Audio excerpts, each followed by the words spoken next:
Gas ఇలా వస్తుందని నా కల్లో కూడా అనుకోలేదు. అసలు మ్యాటర్ ఏంటంటే, నా కల్లోకి కైట్ వచ్చింది. ఆ టైప్‌లోనే చేయాలని నేనైతే డిసైడ్ అయ్యాను.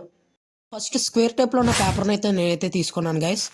ఇలా అయితే పీసెస్ అయితే నేనైతే కట్ చేసుకున్నాను గైస్. ఉప్పు పొరలు తీసుకొని మనమైతే బాణం టైప్‌లో అయితే పెట్టేసుకోవాలి. సమోసాలు అయితే మనమైతే తయారు చేసుకోవాలి. తినే సమోసాలు కాదు గైస్, ఇలా పేపర్‌తో చేసుకునే సమోసాలు. తర్వాత మన సమోసాలు తీసుకున్నవి దీనికైతే అంటించేసుకోవాలి.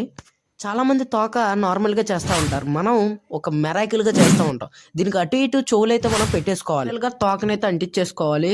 మనకు ఫైనల్‌గా లుక్ ఎలా ఉండదో ఇది ఈ వీడియోలో లాస్ట్ దాకా చూడండి, మీకే అర్థమవుతుంది. ఇదిగోండి గైస్ మన గాలిపటం. ఇది పైకి ఎగరగానే చుక్క అయిపోతుంది గైస్. మీరు నమ్మరు. ఇక లేట్ ఎందుకు, ఎగరేసేద్దాం రండి. ఎగురుతుందని అస్సలు అనుకోలేదు గైస్. చూడండి చాలా దూరం అయితే వెళ్ళిపోయింది. చాలా దూరం అయితే వెళ్ళిపోయింది. నాకైతే చాలా ఆనందంగా ఉంది. 10 నిమిషాలు ఎగరేయడానికి చాలా కష్టపడ్డాం గైస్ మేమైతే.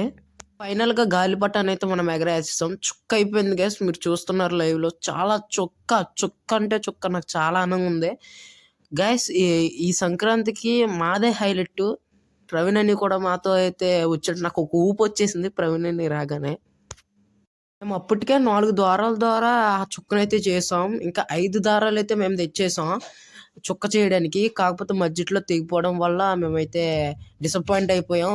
అయినా రేపొద్దున్నైతే మేమైతే ఇంకో గాలిపటం చేసి మీకైతే చూపిస్తాను. ఆ వీడియోలో కలుద్దాం. అప్పటిదాకా బాయ్ గైస్, బాయ్.